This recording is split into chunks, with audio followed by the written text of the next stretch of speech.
that the president, then candidate Trump, is heard on an audio recording talking to his longtime personal attorney Michael Cohen about payments to Karen McDougal. Now, this has been all over the map today, so we're going to try to break this down for you. But basically, you might remember a couple months ago, there was like a week here where Karen McDougal, a former Playboy bunny, talked about in an extended interview an affair she had with Donald Trump, the businessman, years ago that lasted for several months. That affair ended.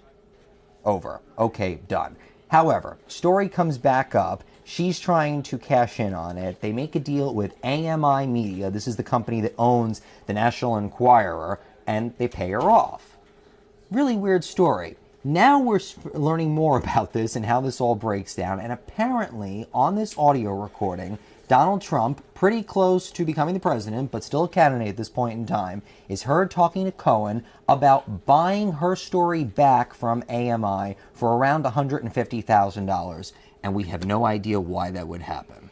This is crazy today. That's the strange part. Exactly. Why were they trying to buy back the rights to this? As you said, Giuliani told us that nothing in this conversation suggests that he, being the president, had any advance knowledge of this. But that's the bizarre part of this. Why would they want to buy back the rights to that story? But we're told that that buying back of the rights never happened, right, John? We are told that the rights never had, that actual transaction never happened. We do know that AMI bought the rights to her story. She said that in an interview, Mary Alice, that she did with CNN. And it was the first time we heard from her, and she really detailed this, it seemed like months-long affair she had with Donald Trump.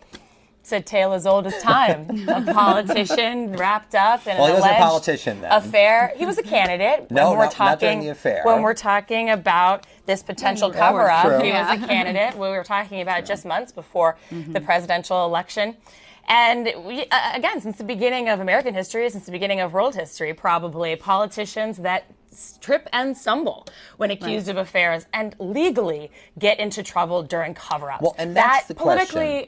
Politically, the chips will fall where they may, but he could be in real legal trouble. Michael Cohen could be in real legal trouble if there were campaign finance laws broken during a cover-up. Now, since we're talking about legalities, and we have a friend with us who's going to join us for the next segment, but I'm told he really wants to talk about this. ABC's Terry Moran is joining us. He's over in Aspen right now. He's watching a forum happening there all week on security, but he wants to talk about this topic. He's itching, begging, put me on. Look at that. Hey, Terry, got any thoughts?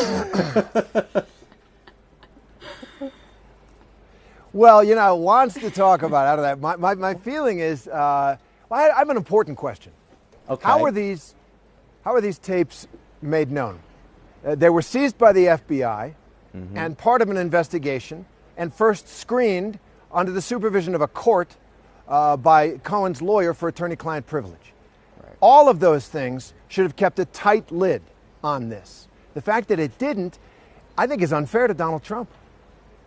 Yeah, I mean, that is certainly something that his lawyers are going to be arguing if they get the chance to do that, Terry. I mean, this has been a months-long review, just about Terry's question there. This has been a months-long review of privilege. So let's just remind everybody that there was an early morning raid executed in April on Cohen. It happened at his home, his office, the hotel room he was staying at. And part of that raid, Terry, as we all know, they seized audio recordings. So our understanding and our reporting so far is that it appears there is only one audio tape at the moment, it appears, between Donald Trump and Michael Cohen that was seized as a part of that raid, Mary Alice. Right. Obviously, we don't want to make too many comparisons since we're talking about totally different circumstances. But you go back to the Clinton administration, a lot of the issues came when we had questions of lying, perjury, lying to federal prosecutors.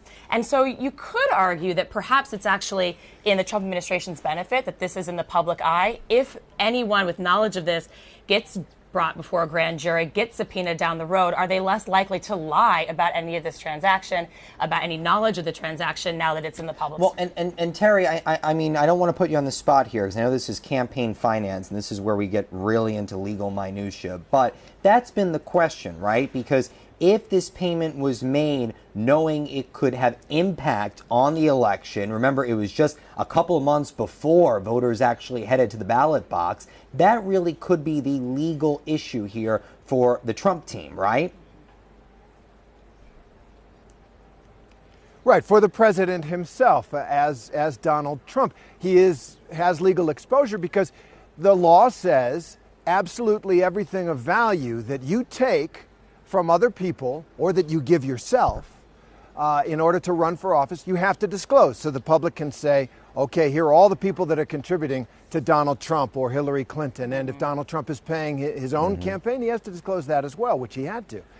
The theory of this part of this, it's a little in the weeds, but if he paid himself to pay off Karen McDougal and kept that secret, and that was for the purpose of a campaign, that's a crime. But that is a very different, that case is going to lose. You are not going to win that case, in my judgment, because it lost with John Edwards, who was paying off his misters. Right. Yeah, I mean, and then also it's this conversation now of, okay, well, if AMI did the initial payment and the second payment was made trying to sort it out between AMI and this LLC that Michael Cohen created, how does that change things? It's a really murky story. You can read more about it at abcnews.com. We've been really following it all day. It's just a lot. I mean, I'm trying. It's just a lot. I don't want to, because it really is a lot of legalese, not to confuse anybody. But before we move on, though, I mean, because, Catherine, you've been working on this with me all day. At the moment, Michael Cohen, though he is under investigation by prosecutors in New York's Southern District, he has not been charged with any crime at this point. Oh, right. I think that's important to note. He's not been charged with any crime. We know about the raid that you talked about earlier this year. We also know that he was known to record conversations. But you're right. He has not been charged with any crime at this point. Ongoing investigation. We're going to keep following that. Let's go back to Terry, though, because, Terry, you are in Aspen for a reason, except for the Hills of Alive shot that you had going on there at the top. But Dan Coates yesterday, Terry, I want to play that, and then we'll talk about it. But the director of national intelligence reacting to some news about Vladimir Putin potentially coming to the White House. Take a listen. The White House has announced on Twitter that Vladimir Putin is coming to the White House in the fall. Say that again? That's going to be special. I mean, it's just the best video Can I of just say the it's week. my favorite piece? Exactly, it's my the favorite best piece of video. of And when he the says week. the White House has announced on Twitter, you Right. saw him cringe you a saw little him bit. cringe. He was like, oh, Cringe. It could be anything, right? I mean, Terry, you've been up there. What's the reaction up there for everything going on this week with all of these experts, some of them serving in this administration, some former administrations, to all of the news we've had all week related to the Trump White House and Russia? This has been fascinating to be up here, John. That moment in the room, you could hear the laughter, and it was a shock. A lot of us hadn't heard it at that point. It was a pretty good interview with Dan Coates, the director of national intelligence, and his reaction was priceless. But it was part of the theme of what's happening here. This is something that Aspen does every year. They bring top officials, secretaries of defense. Rod Rosenstein of the Justice Department was here. All kinds of current officials, former officials, and security professionals to talk about the issues. So one of the themes that's emerging is this split that we all know exists between Donald Trump, the President of the United States, who is charging ahead hard on his agenda, and the rest of his government, which often seems either A, not to know what he's doing, or B, stand in opposition to it. And so a lot of people here, and for example, I moderated the panel this morning with the German ambassador to the United States and the European Union ambassador to the United States, and their sense was, who do we listen to? The State Department, which is telling us one thing on NATO, or the president, who's telling us something else? It is an interesting moment. And you bring up the State Department. I mean, I do also want to play from this morning. Mike Pompeo, he was up at the UN this morning, and he weighed in again Russia. Let's take a listen to that. I'm happy that the two leaders of two very important countries are continuing to meet. And if that meeting takes place in Washington, I think it's all to the good. Those conversations are incredibly important. We have our senior leaders meeting all across the world with people that we have deep disagreements with. It is incredibly valuable to the people of the United States of America that President Putin and President Trump continue to engage in dialogue to resolve the difficult issues that our countries face between each other. I think this makes enormous sense, and I'm very hopeful that meeting will take place this fall. And let's just remind everybody at the moment, Mike Pompeo on the leaderboard of who's Donald Trump's favorite cabinet member of the moment, he's pretty high up there, if you couldn't tell even based on that. But Mary Alice, I want to come to you because we've been tracking the congressional reaction all week on everything. This story has not gone away. It feels like Monday was like a decade ago, but it is still this week, believe it or not. Where are we? Well, not only was it sort of concerning to lawmakers that a top intelligence official like Dan Coats would learn about an invitation like this via tweet, but also the optics of this invitation this week were just weird, totally bizarre. Why extend a friendly invitation when you're already being accused of looking way too friendly to this foreign adversary? So that definitely caught Republicans off guard again. And I don't see this story going away anytime soon. And another thing about Dan Coats finding out about that when Andrea Mitchell said that on the stage, he also didn't know what happened in that meeting between Trump and Putin. Another shocking revelation. And the other thing this invitation does before they've accepted it is it leaves the door open for them to say no, right? I'm not quite sure the strategy behind that, but it can't possibly look good for him to say no to this invitation from the president. Right. Okay, so final word on this topic. Terry, I'm going to put you on the spot because you like to always have the crystal ball when we talk about predictions on things and Supreme Court, all that good stuff. You think Vladimir Putin's coming here in the fall? I do, yeah. I think what they're doing is they're demonstrating who's in charge. The statement, the statement of the Russian ambassador that Moscow will consider the White House's invitation.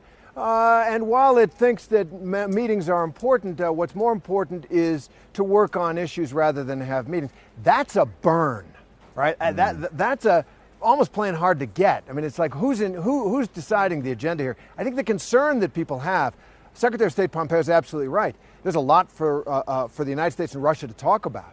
The concern that people have is that for whatever reason, Vladimir Putin is the dominant player in this relationship, and that for whatever reason, people are concerned that, especially in those one-on-one meetings, Donald Trump is not standing up and defending the interests of the United States, the elections of the United States, the voters of the United States. And I think maybe he's doing a make-up summit so that he can demonstrate to the American people that he will do that, but that's the concern going forward. Well, Terry, I would bet you and say I don't agree with you that he's not going to come, but I really don't feel like losing $20. So we're going to leave it there. Terry Moran in Aspen, great to see you. Hope you're having fun out there. Looks nice. Thanks so much. We're going to move on now. It does look nice. We get to stay here in the newsroom. He gets to go out to Aspen. Life's not fair. The other story in the news today, if you're just joining us, you are watching ABC News Live. We're here in the Washington Bureau of ABC. North Korea also is in the news today and had in part, Mary Alice, to do with the fact that Mike Pompeo and Nikki Haley were up speaking with the UN, talking a little bit about what the administration has been doing with Kim Jong-un over the last several months. And they're playing cleanup duty because some of the headlines over the last few weeks have not been good for this administration. They wanted to come out of that summit with a big win, and instead there's been a lot of talk that North Korea is charging ahead, and they're trying to clean up that reputation, clean up those headlines. I'm not sure it's working yet. I'm not sure it has the world convinced that things are going according to plan. Doesn't seem like it. I mean, and again, all the energy, Catherine, that they had put into that North Korea summit, thinking it all went great, the pomp and circumstance around it. The images around that of Kim Jong-un and the president. Exactly. Like there was a lot of buildup to that summit. There was more preparations if we're comparing it to the Putin summit. Sure. Big difference. But you're right. I think they got a little ahead of their skis by declaring victory on that. And then you kind of saw it not fall apart, but it wasn't as great as everyone described it, at least the folks that we talked to at the White House. An ongoing story that we're going to be tracking. ABC's Jordan Phelps is joining us over at the White House. Jordan, before we wrap up here, the president's left, right? I think that's checked the box. And he's on the way to Bedminster. Questions, I don't think, which was good. Yeah, right? I was just fixing my helicopter hair right before I came on with you guys. Hopefully I don't have any strays. But yeah, he just left solo. We know that this comes obviously, as I'm sure you've already discussed, there's this new story about Michael Cohen and what he discussed regarding Karen McDougal. Oh, we did that 10 minutes ago, Jordan. We're done with that. We've checked that box and filled it. No, but he ignored it as Jordan he ignored it? questions. Okay. Yeah, so they're doing their jobs. No, you're always on it, Jordan. I know, I'm only teasing you. No. He ignored those questions, John, of course. He's never actually had to address the issue with Karen McDougal, and so he avoided it one more time just now, and there was no First Lady with him, so I followed up to see, where is the First Lady? Well, according to her office, she is already in Bedminster, so the president is joining up with her there. She's getting a head start on her weekend. And Jordan, week ahead, what do we think? Anything on the agenda? Is it going to be, I don't know, quiet? An 8-year-long week? Yeah, I mean, it's hard to imagine that it was just 4 days ago that the president was in Helsinki. And we've obviously seen some major news cycles since then. We can only imagine what next week will have in store. The president's going to be hitting the road a bit. We've got some travel ahead. So, you know, when he gets out there on the road, he tends to make even more headlines. So just buckle up, guys. Yeah, we have no idea what you're talking about. Jordan Phelps over at the White House. Thank you. Have a great weekend. I think we're good for the week. Anything else that we didn't cover at the moment? It's I think only we checked the boxes. John. I know. It's a Friday, You which spoke means too soon. Yeah, I know, which means I kind of just, 5 o'clock's the witching hour. I can't believe we already were trying to 4:45. pivot to a weekend. It gets earlier and earlier these days. So. Yeah, something like that. By So, 4, I think we're okay. You think by 4 we're okay? All right, you're I'll going to bet lose you on that that. bet. You'll lose. Thank you so much for joining us here at ABC News Live. Make sure to download the ABC News app for Catherine Falders and Mary Alice Parks. I got their names right today. I'm John Santucci in Washington. Have a great weekend.